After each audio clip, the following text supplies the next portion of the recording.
Bonus ఇచ్చినాము, ఇలా రుణమాఫీ చేసాము, కరెంట్ 24 గంటలు ఇస్తున్నాము, ఇలా యూరియా కొరత లేదు, పుష్కలంగా పంట పండుతూ ఉన్నది. ఇలా రైతుల జేబులలో డబ్బులు కనబడతా ఉన్నాయి, అప్పులు తీరిపోయినాయి. రైతులు ఒకవైపు రాజం చేసాము, మహిళలను కూడా మరి కోటీశ్వరులను చేయబోతా ఉన్నాం. అదేవిధంగా చదువుకున్న పిల్లలకు కూడా ఉద్యోగాలు ఇస్తాము. ఇలా 70,000 ఉద్యోగాలు ఇచ్చినాము, ఇంకా నోటిఫికేషన్ పడతా ఉన్నాయి, అన్ని జరుగుతూ ఉన్నాయి. ఈ విధంగా అంటే 2 సంవత్సరాలలో తెలంగాణ నంబర్ 1గా ఎదగబోతా ఉంది. మనది కొత్త రాష్ట్రం, మీకు అందరూ కూడా తెలుసు. 2014లో కొత్త రాష్ట్రం ఏర్పడింది. ఇవాళకి దగ్గర 11-12 సంవత్సరాలు మాత్రమే అయింది. అయినా కానీ ఇవాళ మన జీడిపి కానీ పర్ క్యాపిటల్ ఇన్కమ్ చూసుకుంటే ఢిల్లీ తర్వాత మనదే ఉంది. ఇలా భారతదేశంలో నెంబర్ 2 పొజిషన్ ఢిల్లీ అంటేదేమో పెద్ద సిటీ, అది క్యాపిటల్ సిటీ కాబట్టి అక్కడ కొంచెం ఆదాయం ఎక్కువ ఉంది. కానీ మన తెలంగాణనే నెంబర్ 2గా ఉంది ఆదాయంలో. అంటే ఇలా ధనిక రాష్ట్రంగా ఎదగబోతా ఉంది. మన ముఖ్యమంత్రి గారికి ఒక మంచి విజన్ ఉంది. విజన్ అంటే మన తెలంగాణ 2047, మనకు 1947లో స్వాతంత్రం వచ్చింది. 27 వరకు 100 సంవత్సరాలు అవుతుంది.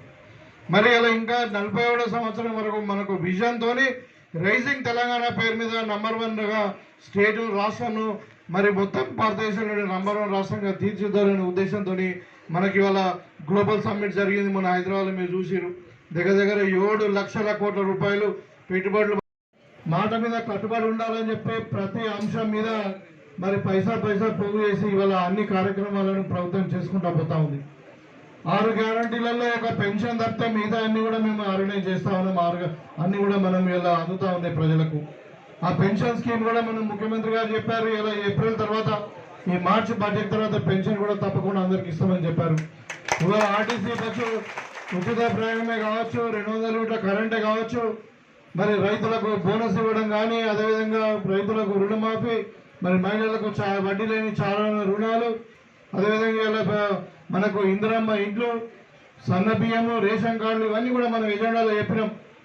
2 సంవత్సరాల్లో ఎంతో సాధించినాం మనం. ఇలా కొన్ని 1-2 మిగిలిపోయినాయి. చాలా మంది అడగొచ్చు అవి కూడా ఎందుకు చాలా చేస్తలేరని. మరి వాళ్ళ మనకున్న ఆర్థిక పరిస్థితులు చాలా ఘోరంగా ఉన్నాయి. వాళ్ళంతా కూడా అప్పు చేసిపోయారు అన్ని రంగాలలో. ఇలా మనం ఒకటి అన్ని సర్దుకుంటూ మళ్ళీ మరి చెప్పిన మాట మీద ఉండాలి. కాంగ్రెస్ పార్టీ మరి ప్రజాపాలన ఇందిరమ్మ పార్టీ కాబట్టి మరి ఖచ్చితంగా ఇచ్చిన మాట మీద ఉండాలని చెప్పి ఎన్ని ఇబ్బందులైనా మనం అమలు చేస్తూ ఉన్నాం. మీకు అందరూ కూడా తెలుసు, ముఖ్యంగా ఇక్కడ మహిళా సోదరుమణులు ఇవాళ మీకు అందరు కూడా చెప్పదలుచుకున్న, మీకు అందరు కూడా గతంలో ఎప్పుడో చాలా పార్టీలు చెప్పినచ్చు, కానీ ఇవాళ 0 వడ్డీ రుణాలు, వడ్డీ మినహాయింపే మేము దగ్గర 20 కోట్ల రూపాయలు మన జిల్లాలో ఇచ్చినాం. అంటే చారాన వడ్డీ లేకుండా గవర్నమెంటే చారాన వడ్డీ కడుతుంది. దాని గురించి ఇవాళ మీ వ్యాపారాలు కూడా కోళ్ళ వ్యాపారమో పాల వ్యాపారంకే పరిమితం కాకుండా ఇవాళ మీరు అన్ని విధాలుగా ఇవాళ ఆర్టీసీ బస్సులో ఉచిత ప్రయాణమే కాదు, ఆర్టీసీ బస్సులు కూడా మీరు ఓనర్లు అవుతూ ఉన్నారు.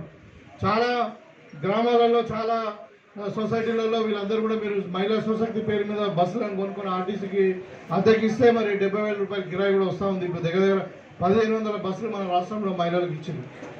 అదేవిధంగా మీరు అంటే బస్సులు కొనుక్కోవచ్చు, మీ సంఘాల ద్వారా ఆర్టీసీకి అద్దెకి ఇవ్వచ్చు. నెలకు 70,000 రూపాయలు వస్తాయి.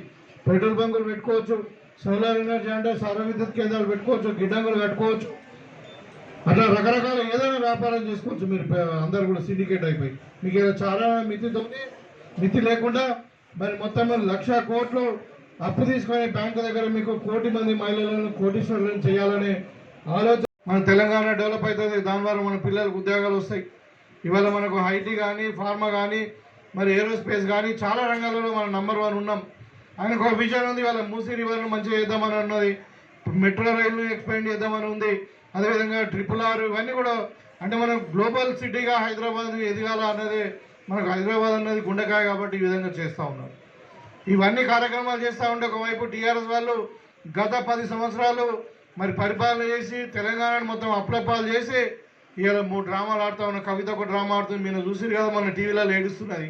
మీకు ఏమైనా దుఃఖం వచ్చింది ఆమెను చూస్తే? మరి ఎందుకు వస్తుంది? ఎందుకు ఏడుస్తున్నది? ప్రజల కొరకు కాదు, వాళ్ళ ఇంటి పంచాయతీ గురించి. ఆమెకు ఇంట్లోనంట అవమానం జరిగిందంట.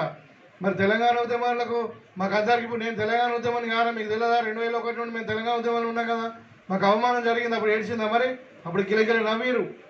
అంటే కర్మ రిటర్న్స్ అని ఆమెనే చెప్పింది. అంటే కర్మ అనేది మనం చేసుకునేది మనమే కూరాల్సి వస్తుంది. ఇలా అప్పుడు తెలంగాణ ఉద్యమకారులు అందరూ కూడా వాళ్ళే అన్యాయం చేశారు కాబట్టి ఇలా వాళ్ళే మరి కుటుంబం అంతా కూడా విచ్ఛిన్నం అయిపోయి కేసులు, జైళ్ళు, ఎన్ని రకాల ఇబ్బందులు పడుతున్నారో మీకు తెలుస్తుంది. కాబట్టి వాళ్ళు ప్రజల వైపున ఉండరు. ప్రజల వైపున ఉంటే అట్లా ఉండదు. మరి 15 సంవత్సరంలో పరిపాలన ఎట్లా ఉందంటే మొత్తం దోపిడీ, అరాచకము, మరి ఒక కుటుంబ పాలన, ప్రజాస్వామ్యం లేకుండా మరి అన్ని విధాల నిర్బంధంగా జరిగింది. కాబట్టి ఇలా కాంగ్రెస్ పార్టీ ఇంత పరిపాలన చేస్తుంటే కాంగ్రెస్ పార్టీ మీద దుమ్మెత్తిపోస్తున్నారు. రేవంత్ రెడ్డి గారిని ముఖ్యమంత్రిని చూడకుండా కూడా చెబుతాను కొట్టాలని అంటారు, అవలాడంటూ ఇష్టం ఉన్నట్టు మాట్లాడుతున్నారు. నేను అదే ఈ సందర్భంగా చెప్తాను మీకు, అంటే ఎవరు ఏం మాట్లాడుతున్నారో మీకు తెలుసు, టీవీలలో చూస్తున్నారు, ఎందుకు మాట్లాడుతున్నారో మీకు తెలుసు. ఇవాళ కేసీఆర్ కుటుంబం అనేది పగటి దొంగల్లాగా తెలంగాణ దోచుకున్నారు. ఇంకా వాళ్ళని మనం ఆదరించాల్సిన అవసరం లేదు, అది మనగడ కూడా లేదు. టీఆర్ఎస్ అనేది మనకి తెలంగాణ చరిత్ర నుండి బయటకు పోయినట్టే, అది మూసుకపోయిన పుస్తకం అది. కాబట్టి ఇక ఉన్నదంతా కూడా బీజేపీ. వాళ్ళు ఏం చేయరు, ఓన్లీ పండుగలకు అక్షింతలు పంపిస్తారు, నెత్తి మీద వేసుకోవాలా జై శ్రీరామ్ అనాలా. మేము రోజు అంటాం జై శ్రీరామ్ అంటాము, జై ఓం నమ శివాయ అంటాము, జై హనుమాన్ అంటాం. అందరం ఎందుకంటే మేమంతా హిందువులమే, మేము దైవభక్తులమే, రోజు దేవుని మొత్తం. అది వాళ్ళు బీజేపీ వాళ్ళ సొత్తు కాదు. అది మనం బీజేపీ లేకన్నా ముందు రాముడు ఉన్నాడు, తర్వాత కూడా రాముడు ఉంటాడు. రాముడు పర్మనెంట్ ఉంటాడు, దేవుడు కాబట్టి మనం కాపాడుతుంటాడు ఆయన. కాబట్టి వాళ్ళ రాజకీయం వేరే, అది మతము కులము అదంతా అది పనికిరాదు, మనకి పనికొచ్చేది కాదు, అది అన్నం మీటేది కాదు. అది ఇవాళ మీరు అడగండి, 12 సంవత్సరాల స్కీమ్ ఎక్కడైనా బీజేపీ రాష్ట్రాలు అమలు అవుతుందా? ఎక్కడైనా సన్నబియ్యం ఇస్తున్నారా? ఎక్కడైనా రేషన్ కార్డులు ఇచ్చిర్రా? ఎక్కడ ఇంధనం ఇండ్లు ఇచ్చిర్రా? ఎక్కడైనా మహిళలకు 200 యూనిట్ల కరెంటు ఫ్రీ ఇచ్చిర్రా? ఇయ్యరు. వాళ్ళు ఎప్పుడు కూడా ఇక పెద్దల వైపే ఉంటారు, పేదల వైపు ఉంటారు. పేదల పార్టీ అంటేనే కాంగ్రెస్ పార్టీ, మహిళల పార్టీ పక్షపాతం అంటేనే కాంగ్రెస్ పార్టీ, మరి రైతు పక్షపాతం అంటే కాంగ్రెస్ పార్టీ. ఇవాళ సామాజిక న్యాయం కూడా మన 42% రిజర్వేషన్ ఇస్తామని అంటే ఇలా బీజేపీ వాళ్ళు పార్లమెంట్లో బిల్లు పెట్టకుండా అడ్డుకుంటున్నారు. కాంగ్రెస్ పార్టీ ఏం తప్పు చేసిందో ఉరిదీస్తారు. రాహుల్ గాంధీని ఉరిదీయాలంట. అలా నాన్న దేశం కొరకు త్యాగం చేసి ప్రాణం ఇచ్చిండు. అలా నాయనమ్మ ఎవరు ఇందిరాగాంధీ దేశం కొరకు ప్రాణం ఇచ్చింది. వీళ్ళు జైల్లోకి పోయినారు దేశం కొరకు. ఏమన్నా వీళ్ళు దేని కొరకు రాహుల్ గాంధీ ఉరిదీయాలని మాట్లాడుతున్నారు అంటే ఒళ్ళు దగ్గర పెట్టుకొని భయం లేకుండా అన్నట్టుగా ఇష్టం ఉన్నట్టు మాట్లాడితే మమ్మల్ని నోడు ఏం చెప్తాడని. ఇక మీరు ఆల్రెడీ బుద్ధి చెప్పారు, ఇంకా భవిష్యత్తులో ఇంకా ఏమేం చెప్తారో ఇక మీకే తెలుసు. అది ఎందుకంటే ఆల్రెడీ డిపాజిట్లు పోయినాయి. మన సర్పంచ్ ఎన్నికల్లో కూడా ఆడాడు అక్కడక్కడ. ఆ గెలిచిన నలుగురు కూడా అంత ఇండిపెండెంట్ అని చెప్పుకుంటారు, పార్టీ అని చెప్పుకునే పరిస్థితి కూడా లేదు. ఇక అసెంబ్లీలో ఓడిపోయారు, పార్లమెంట్ అయితే మొత్తం డిపాజిట్లో పోయినాయి. సో ఇంకా వాళ్ళకు భవిష్యత్తు కోల్పోతున్నటువంటి సందర్భంలో ఇలా ఈమె ఒక అసెంబ్లీలో ఈమె ఏడుస్తున్నది. అలా అన్న ఒక ముఖాన, అల్లుడు ఒక ముఖాన, అయ్య ఒక ముఖాన పిచ్చుకుక్కలాగా అరుస్తూ ఉన్నారు. కాబట్టి వాళ్ళని పెద్ద పట్టించుకునే అవసరం లేదు. ఇవాళ ఏదైనా మరి ప్రజలకు సేవ చేయాలన్నా, మన దేశం బాగుపడాలన్నా, మన రాష్ట్రం కూడా నంబర్ 1గా ఎదగాలంటే మరి రేవంత్ రెడ్డి గారి నాయకత్వంలో కాంగ్రెస్ పార్టీ ద్వారానే జరుగుతుంది అని చెప్పి మీకు అందరూ కూడా తెలియజేసుకుంటూ, మరి భవిష్యత్తులో ఇంకా చాలా కార్యక్రమాలు చేసేది ఉంది. మన నియోజకవర్గం కూడా ఇలా అన్ని రంగాలలో అభివృద్ధి చెందుతూ ఉన్నది. మరి మీకు అందరు కూడా ఎవరైతే ఇలా చెక్ తీసుకుంటున్నారో వాళ్ళందరూ కూడా మరొకసారి కృతజ్ఞతలు, కంగ్రాచులేషన్ తెలియజేసుకుంటూ మీ దగ్గర సెలవు తీసుకుంటాను.